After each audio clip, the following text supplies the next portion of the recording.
Think about this for a second. Every time you buy a coffee, pick up groceries, or grab something online, there's a tax quietly added to the total sales tax. It's so woven into daily life that most Americans don't even think about it anymore. It's just there, like gravity, like the air. But here's the thing that might stop you in your tracks. For the first 150 years of America's existence, sales tax simply did not exist. Not at the state level, not at the federal level, nowhere. The first general sales tax in this country wasn't introduced until 1930, when Mississippi, of all places, became the pioneer. Before that, not a single state in the Union charged its citizens a percentage on everyday purchases. And yet somehow America built roads, funded wars, erected choruses, ran schools, maintained police forces, and expanded from 13 colonies clinging to the Atlantic coastline into a continental superpower stretching from sea to shining sea. So, how did they do it? How did state governments keep the lights on for over a century without what is now one of their most important sources of revenue? The answer takes you deep into the financial architecture of early America, and what you find there is stranger, more creative, and far more ruthless than you might expect. Because the story of how American states made money before the sales tax is really a story about power, about who pays and who doesn't, about the deals made in back rooms between politicians and railroad barons, and about a tax system that was designed from the very beginning to serve the interests of the people who built it. Let's start at the very beginning, 1789. The United States Constitution has just been ratified, and the brand new federal government has a very serious problem. It's broke. The Revolutionary War left the country drowning in debt owed to foreign governments, to domestic creditors, to soldiers who fought and bled for independence and hadn't been paid. The total debt was staggering, somewhere in the range of $79 million, which in today's money would be well over $2 billion. And the country had almost no reliable way to bring in revenue. Under the old Articles of Confederation, the federal government couldn't even levy taxes directly. It had to go hatting into the individual states and politely ask them to contribute. And the states, as you might imagine, often said no. So when Alexander Hamilton stepped into his role as the first Secretary of the Treasury, he inherited a fiscal nightmare. Hamilton was brilliant, ambitious, and utterly pragmatic. He understood that a nation without revenue was a nation without sovereignty. And so his very first major act was to push Congress to pass the Tariff Act of 1789, which placed taxes on goods imported into the United States. This was the backbone of the early federal budget. Tariffs, customs duties, taxes collected at the ports where foreign goods entered the country. And for a while, it worked beautifully. Here's why tariffs were so appealing in those early decades. First, they were administratively simple. You didn't need an army of tax collectors fanning out across a vast and largely rural nation. You just needed customs officers stationed at a limited number of harbors and ports along the coast. Ships came in, goods were inspected, duties were assessed, and revenue flowed into the treasury. Second, tariffs served a dual purpose. They raised money for the government, and they protected American manufacturers from foreign competition by making imported goods more expensive. This was Hamilton's grand vision.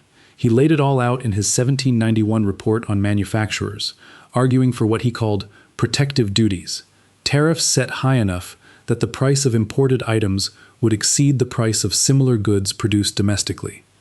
The idea was to nurture America's infant industries to give homegrown manufacturers a chance to grow strong enough to compete on the world stage. And it worked, at least for a while. Throughout the 19th century, customs duties accounted for between 50 and 90% of total federal revenue. Let that sink in for a moment. The overwhelming majority of every dollar the federal government spent, from national defense to the post office to paying off war debts, came from taxes on imported goods. In 1900, total federal spending was about $520 million, roughly 2.5% of the entire GDP. Customs duties alone generated about $230 million of that, nearly half. There was no permanent federal income tax. Washington's responsibilities were limited to national defense, debt service, the postal system, customs administration, and Civil War pensions. The government was, by today's standards, vanishingly small. But tariffs weren't the only tool in the federal toolkit. Hamilton knew that relying too heavily on customs revenue was risky. Trade fluctuated, wars disrupted shipping lanes, and so in 1791 he proposed something much more controversial, a federal excise tax on distilled spirits. Now this was not a sales tax in any modern sense. It wasn't a broad levy on consumer goods at the point of purchase. It was a targeted tax on a specific product, and in this case, that product was whiskey. The tax rates varied, ranging from about 6 to 18 cents per gallon, and they fell disproportionately on small distillers, who often ended up paying more than twice per gallon what the larger producers paid. On the frontier, especially in western Pennsylvania, whiskey wasn't just a drink, it was currency. It was a way of life. Farmers grew grain, corn, rye, wheat, and the most practical thing they could do with that harvest was distill it into whiskey, which was far easier to transport and far more valuable per pound than raw grain. When Hamilton's excise tax hit, these frontier farmers saw it as an act of tyranny, barely distinguishable from the British taxes that had triggered the Revolution itself. They refused to pay. They terrorized tax collectors. They tarred and feathered revenue agents and paraded them through towns. By 1794, the resistance had escalated into what history remembers as the Whiskey Rebellion. President George Washington, at Hamilton's urging, assembled a militia of 13,000 troops and personally led them westward into Pennsylvania. It was the first time the new federal government used military force to enforce its own laws within state borders. The rebellion collapsed without a major battle.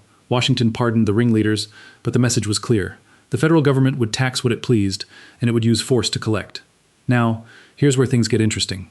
Because while the federal government was funding itself primarily through tariffs and the occasional excise tax, the states were playing a completely different game, and their financial toolkit was in many ways even more creative, more varied, and more chaotic than anything happening at the national level. So, how did American states actually make money before 1930?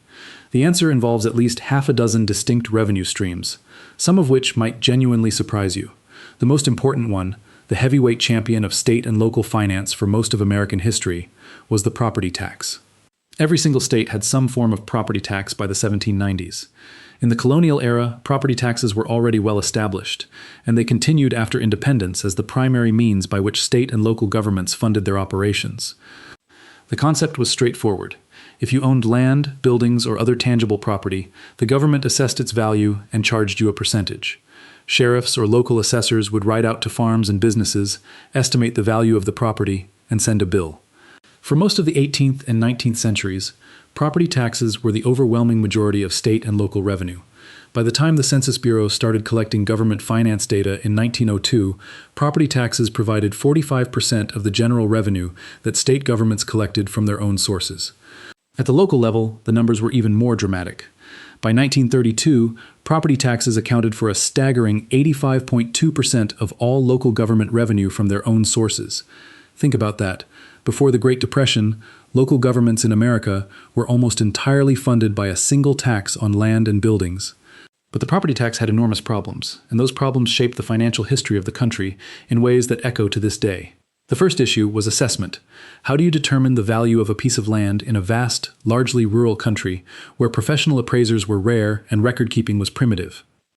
Assessments were wildly inconsistent. Two neighboring farms of similar size and quality might be assessed at completely different values, depending on the whims or the honesty of the local assessor. Political favoritism was rampant. If the assessor happened to be your cousin, your land might mysteriously be valued much lower than your neighbor's. Corruption wasn't the exception, it was the norm. The second issue was that property taxes were deeply regressive in practice. In theory, they taxed wealth. In reality, they fell hardest on small farmers and homeowners who had most of their wealth tied up in land. Wealthy merchants, bankers, and industrialists could hold their assets in stocks, bonds, and other financial instruments that were far harder to assess and far easier to hide. The rich had ways to shelter their wealth. Ordinary people didn't. And the third issue was volatility. Property values fluctuated wildly with economic conditions. In good times, assessments rose and revenues poured in. In bad times, property values crashed, tax delinquency soared, and state and local governments found themselves staring into the abyss. Now, here's something that might seem counterintuitive. In the early 1800s, many states actually reduced or even eliminated their property taxes entirely. After Alexander Hamilton's funding proposal had the federal government assume most existing state debts, several states found themselves in surprisingly good fiscal shape by 1800. And rather than maintain high property taxes, they simply dropped them. By the 1830s, the downward trend in state property tax collections was unmistakable. State revenues per capita were falling, not because state budgets were shrinking, but because states had found other ways to make money. And the biggest of those alternative revenue sources was something that might shock a modern audience. States were making money by going into business for themselves. The most dramatic example of this was the Canal boom. When the state of New York decided to build the Erie Canal in 1817, it was the largest infrastructure project in American history to that point. The canal would run 363 miles from Albany to Buffalo, connecting the Atlantic Ocean to the Great Lakes via the Hudson River. It required 83 locks to negotiate a 573 feet difference in water levels, and it was funded not by tax revenue, but by state-issued bonds. New York's bond program was among America's first major use of revenue bonds. Government bonds that pay interest and principal from the specific asset they're funding rather than from general tax revenue. It was a massive gamble. The total lending would amount to roughly $200 million in today's money, almost three-quarters the size of the entire 1817 federal budget. But the gamble paid off spectacularly. The Erie Canal generated enough toll revenue to cover its debt service during its very first year of operation. By 1834, less than a decade after the grand opening, toll revenues exceeded $8 million, erasing the original construction debt completely. New York City went from being the seventh largest port in America in the 1790s to the largest by 1830. Grain shipments from the Northwest to the coast soared more than 30-fold during the canal's first 3 decades. The canal didn't just make money for New York State, it transformed the entire American economy. And that's when things went sideways, because every other state looked at the Erie Canal and thought, we need one of those.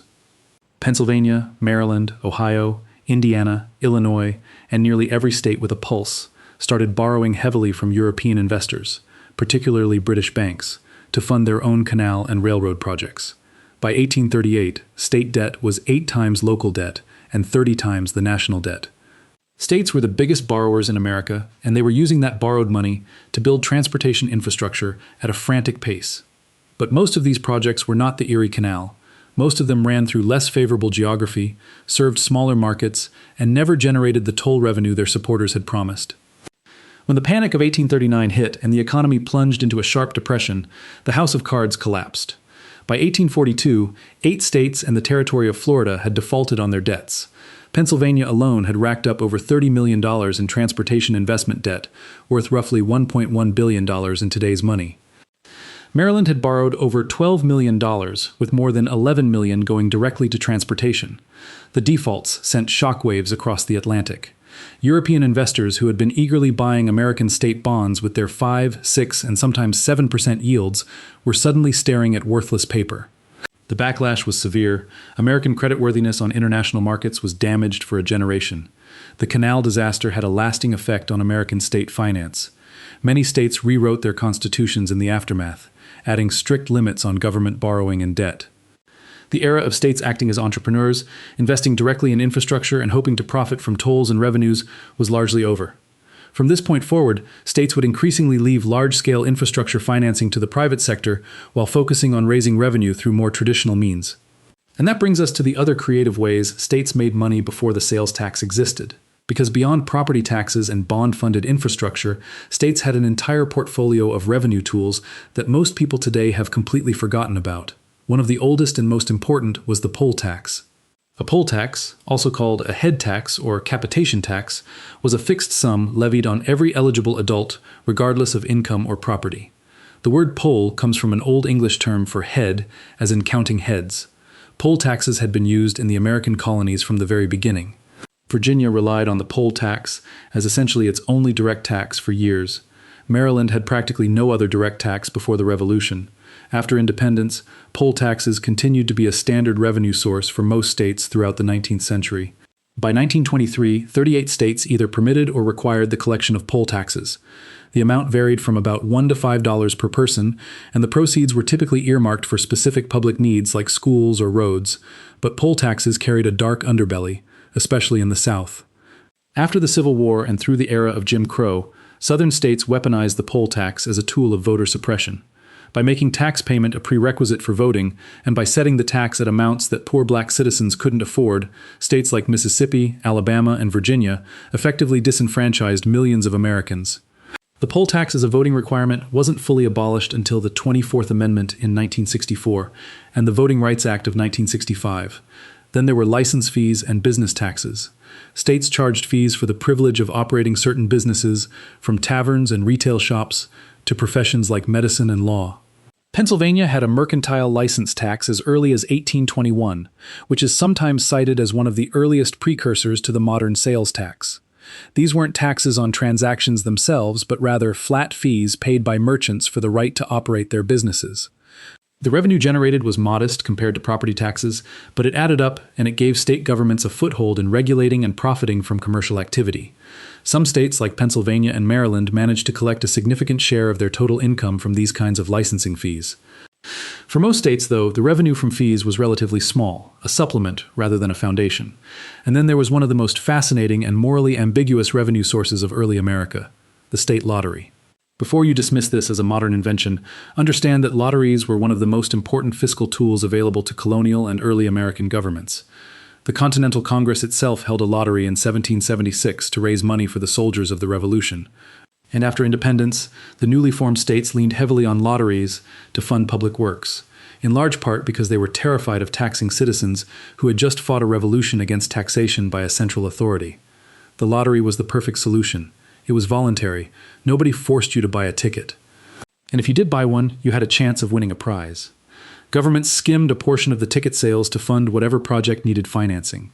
Between 1790 and 1860, 24 of the 33 states used lotteries to finance jails, cuirasses, hospitals, orphanages, libraries, schools, colleges, and churches.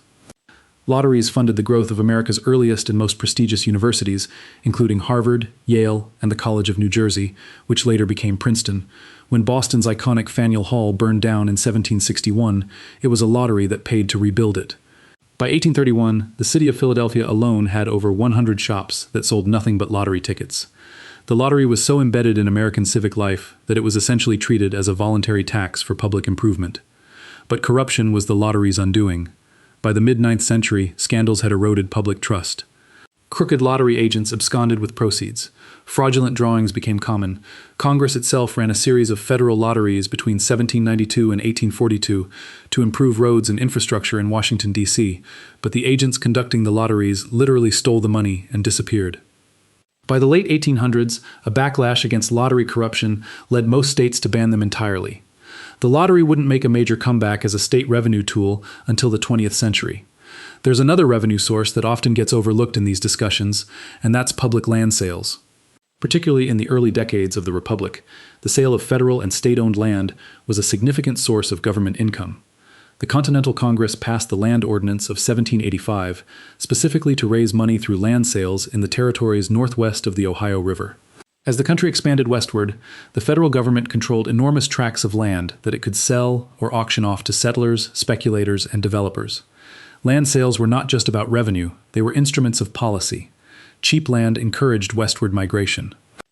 Expensive land raised more money for the Treasury. The balance between these two goals was a constant source of political tension.